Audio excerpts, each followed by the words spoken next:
Adətən Bakının mərkəzində, o içəri şəhərin qədim daş döşənmiş küçələrində gəzəndə... O tarixi atmosferi deyirsiniz. Düzdür, o atmosferdə insanın ağlına dərhal belə samavar tüstüsü, pürrəngi çay və yəni kəklik otu ətri gəlir. Amma baxın, son vaxtlar bu mənzərə yaman dəyişib. Tamamilə razıyam, xeyli dəyişib. İndi o tarixi küçələrdə, hətta şəhərin ən müasir binalarının kəsişməsində belə sizi qovrulmuş kofe dənələrinin, tünd espressonun ətri qarşılayır. Elə bil ki, bütün şəhər nəhəng bir kofe maşınının ətrafında toplaşıb. Baku Talks layihəsinə xoş gəlmisiniz. Xoş gördük. Bugün biz, necə deyərlər, sadəcə bir mövzunun səthindən keçməyəcəyik. Əlimizdəki mənbələrin, yəni elmi tədqiqatların, bazar hesabatlarının, yerli elan saytlarının və o böyük qlobal brendlərin hesabatlarının dərinliyinə inəcəyik. Dərindən təhlil edəcəyik. Çox maraqlı bir analiz olacaq məncə. Çünki məlumatlar həqiqətən təəccüblüdür. Bəli, məqsədimiz də elə budur ki, siz dinləyicilərə bunu aydınlaşdıraq. Niyə Bakının hər küncündə, məsələn, hər məhəlləsində yeni bir coffee shop açılır? Və niyə onların bəziləri, yəni böyük uğur qazanarkən, digərləri bir neçə ay sonra qapılarına bağlayır? Və ən əsası da odur ki, əsrlər boyu çay mədəniyyəti ilə tanınan bir şəhərdə kofe samavarı doğrudanmı məğlub edə biləcək? Yaxşı, gəlin bunu aydınlaşdıraq. Bu qlobal kofe fenomeninin arxasında, yəni hansı fəlsəfə dayanır? Baxın, bu fəlsəfə əslində çox sadə bir sosioloji ehtiyacı əsaslanır. Bilirsiniz, sosiolog Ray Oldenburg bunun üçün çox maraqlı bir nəzəriyyə irəli sürüb. O bunu üçüncü məkan, yəni ingiliscə desək third place adlandırır. Üçüncü məkan. Birinci və ikinci haradır bəs? Təsəvvür edin, həyatımızın çox hissəsi iki məkan arasında keçir, düzdür? Birinci məkan evimizdir, yəni şəxsi həyatımız, ailəmizdir. İkinci məkan isə iş yerimiz və ya tələbələr üçün universitetdir. Yəni stresin və öhdəliklərin olduğu yer. Tam olaraq. Oldenburg deyir ki, insanların psixoloji tarazlığı üçün mütləq bir üçüncü məkan lazımdır. Nə ev kimi tam qapalı olsun, nə də iş kimi rəsmi. İnsanların heç bir, yəni məcburiyyət olmadan otura biləcəyi, təsadüfi ünsiyyət qurduğu neytral bir sosial zonadır bu. Aydındır. Yəni müasir dövrün bir növ qonaq otağı kimi bir şey. Amma bilirsiniz, mənim üçün maraqlı olan odur ki, bu qonaq otağı konsepsiyasını qlobal bir imperiyaya çevirən adamın, Howard Schultz'un hekayəsi heç də qonaq otağı rahatlığından başlamayıb. Starbucks'ın yaradıcısını deyirsiniz. O hekayə çox təsirlidir. Düzdür. 1983-cü ildə o, İtaliyanın Milan şəhərinə gedir. Orada küçə kənarlarındakı o kiçik espresso barlarını görür və görür ki, insanlar ora sadəcə, yəni kafein qəbul etmək üçün gəlmirlər. Sosiallaşırlar. Bəli, barmenlə zarafatlaşırlar, vəziyyət oxuyurlar, ayaqüstü söhbət edirlər. Kofe orada sadəcə bir içki deyil, bütöv bir sosial təcrübədir. Schultz da elə bu fikirlə Amerika Birləşmiş Ştatlarına qayıdır. 1987-ci ildə isə cəmi 3,8 milyon dollara Starbucks alır və onu qlobal bir imperiyaya çevirir. Burada ən heyran edici məqam odur ki, Schultz'un bu brendi necə idarə etməsinin arxasında baxın, dərin bir uşaqlıq travması dayanır. Doğrudan. Necə bir travma? Uşaq olarkən atası işdə ayağını sındırır və təsəvvür edin, tibbi sığortası olmadığı üçün birbaşa işdən çıxarılır. Ailə dəhşətli dərəcədə həm maddi, həm də mənəvi böhran yaşayır. Wow, yəni sadəcə yaşanmış bir ailə faciəsi bugünkü kafe shop modelinin işçi siyasətini formalaşdırıb. Elədir. Schultz rəhbərliyə gələndə söz verir ki, atasının yaşadığı o qorxunu öz işçilərinə heç vaxt yaşatmayacaq. O işçilərinə sadəcə barista kimi baxmırdı, onlara tərəfdaş deyirdi. Tərəfdaş, yəni sadəcə bir söz olaraq? Yox, tam hüquqlu. Onlara Beanstalk adlı səhm opsiyonları verirdi. Yəni sən orada kofe süzürsənsə, həm də bu şirkətin kiçik bir sahibisən. Üstəlik Arizona Dövlət Universiteti vasitəsilə, yəni tam təhsil haqqını qarşılayan proqram yaradır. Bilirsiniz, indiyədək neçə işçi oradan məzun olub? Nə qədər? 14 mindən çox. Və saatlıq maaşları orta hesabla 18 dolların üzərinə qaldırır. Çünki o anlayırdı ki, əgər barista bədbəxtdirsə, o dediyimiz üçüncü məkan aurası dərhal məhv olacaq. Hə, o auranı yaradan əslində insandır. Düzdür. Hətta 2008-ci ildə Schultz nə etdi bilirsiniz? Bütün Amerikadakı mağazaları bir günlük bağladı. Sadəcə ona görə ki, baristalara espressonun necə düzgün hazırlanmasını yenidən öyrətsinlər. Bütün ölkə boyu bu axı yəni bir gündə milyonlarla dollar itki deməkdir. Bəli, qısa müddətli zərər idi, amma uzun vədədə brendin xilası oldu.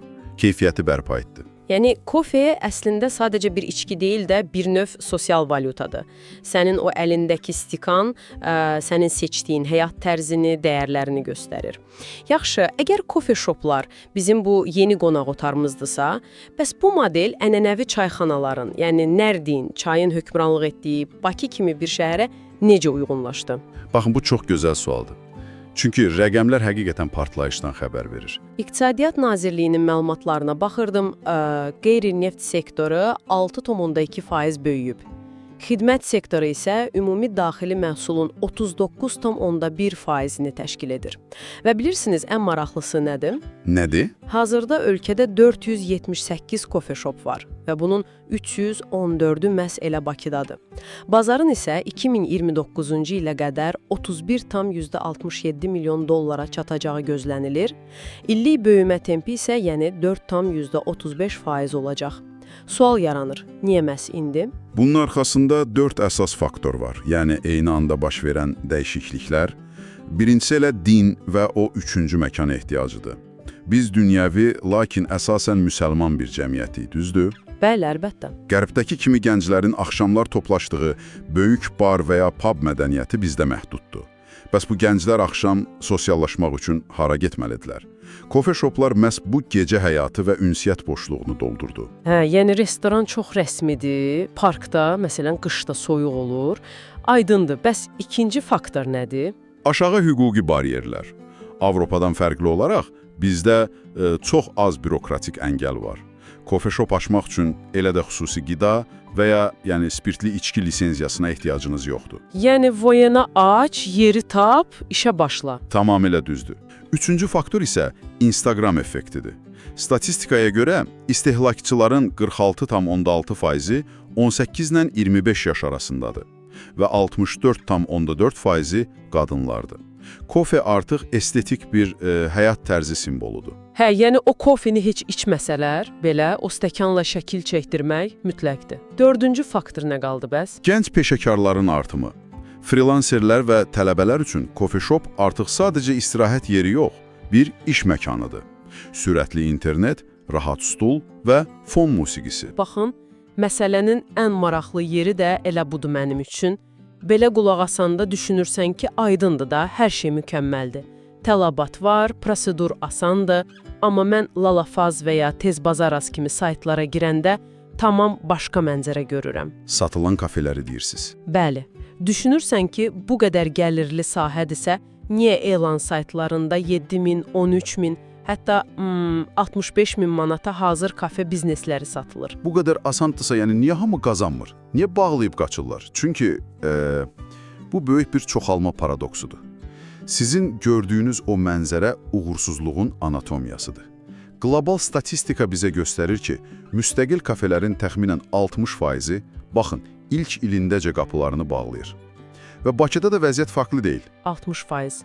Bu ki, çox dəhşətli rəqəmdir. Bəs əsas səbəbi nədir? İcarə pulu. İcarə pulu onun yalnız bir hissəsidir. Əsas səbəb maliyyə savadsızlığı və az kapitaldır. Biznesə başlayan gənclər çox vaxt yalnız açılış xərclərini, yəni təmiri, bir də avadanlığı hesablayırlar. Yəni elə bilirlər ki, kofe maşınını aldım, vəssalam, sabahdan qazanıram. Elədir.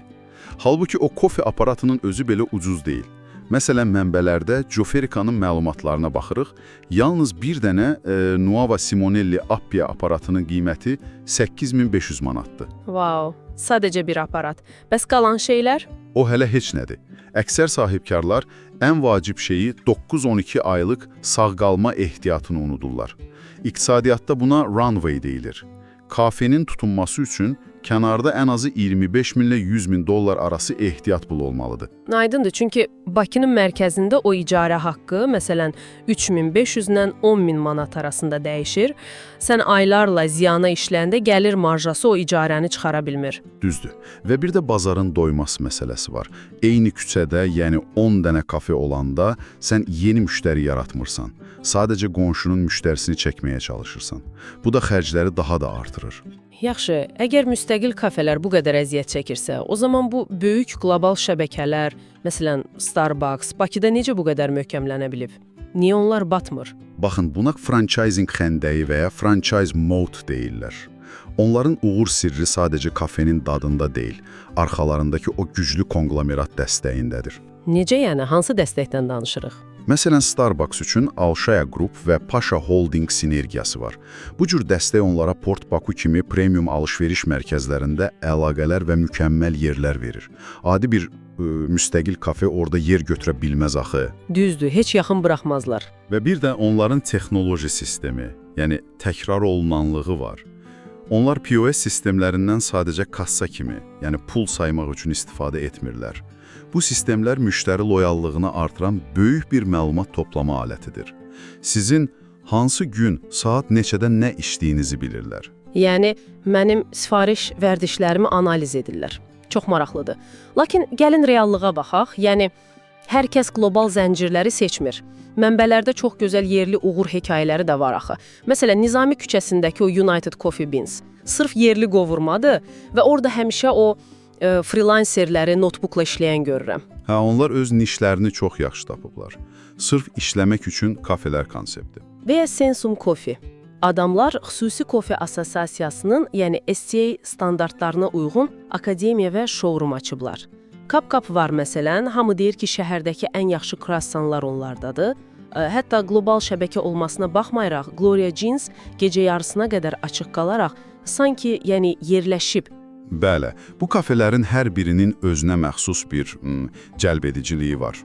Onlar müştəriyə sadəcə kofe yox, bir səbəb verirlər.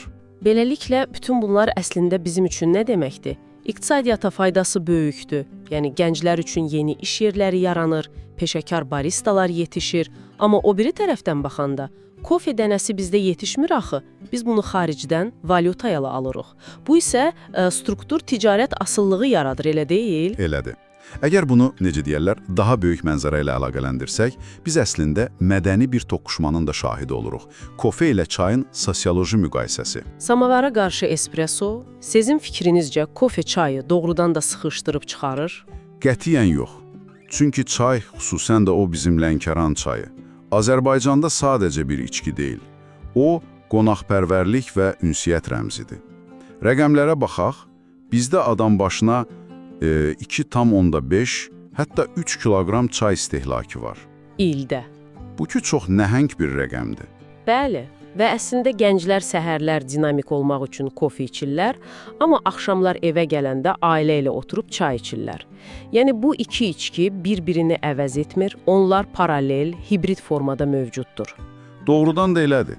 Hətta gənclərin çoxu, məsələn, o qara, təmiz espressonu sevmir, daha çox belə lattes, macchiato kimi bol südlü, şirin içkilərə üstünlük verirlər. Yəni bir növ bizim damaq dadımıza uyğunlaşdırırlar. Hətta bilirsiniz, Coffee Bar adlı bir yerdə xüsusi demlənmiş kofeni, yəni filtr kofeni, şüşə demlikdə və armudu stəkanda təqdim edirlər. Bəli, yəni qərbin içkisini şərqin stəkanına süzürük. Deməli, xülasə etsək, Bakının bu kofe bumu sadəcə qısa müddətli bir dəb, bir trend deyil. Bu, demografik, iqtisadi və sosial kökləri olan çox ciddi bir struktur dəyişikliyidir. Tamamilə elədir. Cəmiyyətin ehtiyacları dəyişir, formalaşır. Ona görə də sizlərə demək istəyirəm. Növbəti dəfə Bakının mərkəzində o rahat kafedə oturub, kofenizi qurtumlayarkən, unutmayın ki, siz əslində qlobal iqtisadiyyatın, dəyişən mədəniyyətin və böyük bir sosioloji fenomenin düz mərkəzində yerləşmisiniz. Sadəcə bir fincan kofe deyil, bütöv bir ekosistemdir. Elədir. Və sonda sizi bir qədər fərqli bir fikirlə baş-başa buraxmaq istəyirəm. Mənbələrdə diqqətimi çəkən bir fakt var idi. Yəni Starbucks dünya üzrə 100 milyon iqlimə dözümlü kofe ağacı paylayır. Hə, iqlim dəyişikliyinə görə. Çünki kofe yetişdirmək getdikcə çətinləşir. Məhz indi təsəvvür edin ki, əgər qlobal iqlim dəyişikliyi gələcəkdə kofe dənələrinin yetişdirilməsini inanılmaz dərəcədə çətinləşdirər və kofenin qiyməti əl çatmaz olarsa, Bakının bu yeni və dəbdəbəli 3-cü məkanları yenidən bizim qədim və sadiq dostumuz olan yerli Lənkəran çayına, samovara təslim olacaqmı? Düşünməyə dəyər. Həqiqətən də bu sualın cavabı zamanla bilinəcək. Dərin təhlil üçün təşəkkürlər. Bəli, biz bu məsələnin dərinliyinə endik. Dinlədiyiniz üçün təşəkkür edirik. Sağ olun.